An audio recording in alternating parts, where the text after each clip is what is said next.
We'll start off by saying that Donald Trump says that he supports the polio vaccine. RFK Jr. Wants, I guess, to look into things, and he's been wishy-washy on this whole thing. People will ask him how he feels about the vaccines. He's like, I'm not anti-vax, but he just wants people to be able to opt out, I guess, of being able to take vaccinations. We've cured, rubella, measles, etc. We stopped it from being a thing in this country. We cured polio with the polio vaccine. It went away because of vaccines.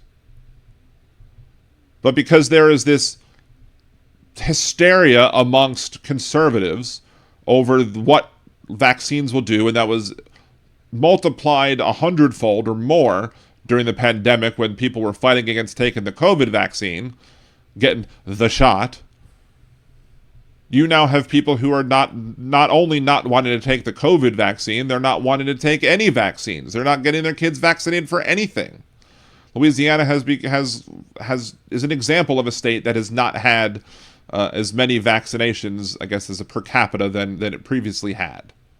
Because people are buying into this BS that vaccines are harmful and that vaccines cause autism. And there's no evidence to show that vaccines cause autism. It's just a lie perpetuated by the anti-vaxxer fools. And they're fools.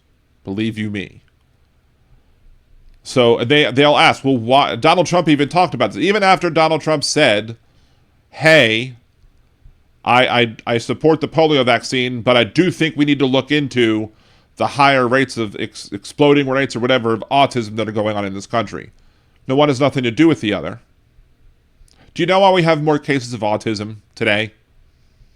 The common sense reason as to why we have more cases of autism, not just numbers, but as a percentage of the population. A, we label more things autism than we used to. It used to be that Asperger's used to be its own thing. Now it's under the autism spectrum. Other things that were not labeled autism are now under the umbrella of autism. So if you increase the amount of diagnoses that are called autism over 20 years, you're going to see more people being diagnosed as having autism or being autistic, however they wish to be referred, because there are different camps who believe in different things, and you should respect individuals on how they want to be referred to. But the thing is that we are now diagnosing more things as autism, so that's causing an increase in autism. Those people still had those same conditions 20 years ago. It's just 20 years ago, we didn't label them as being autistic, and now we do. Furthermore, we are now better capable of detecting and diagnosing autism because we know more about it. And since we are better capable of actually giving somebody a diagnosis of autism, with them being on the autism spectrum, then that's going to make even more people test positive or show that they are now positive for autism after they're doing whatever test they do to determine whether or not you are on the spectrum or not. It has nothing to do with vaccines. Not one damn bit. And anyone who tries to tell you that is a liar.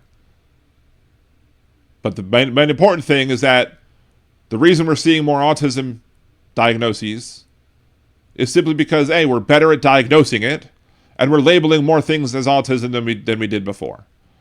Those same people would have tested as would have been diagnosed with autism 20 years before if we would have used the same testing measures that we do now, if we would use the same, calling this autism instead of calling it something else a while back. Yeah, they still were there. It just was labeled differently. So no, there's no big conspiracy over why autism rates are higher maybe than before, because they're not really higher than before. We're just better at detecting it now. And you can share this with anybody who is trying to make the claim that autism has spiked because of vaccines. What are your thoughts? Agree, disagree? Leave a comment down below. Remember to like the video, share the video, subscribe to the channel, and have a good day.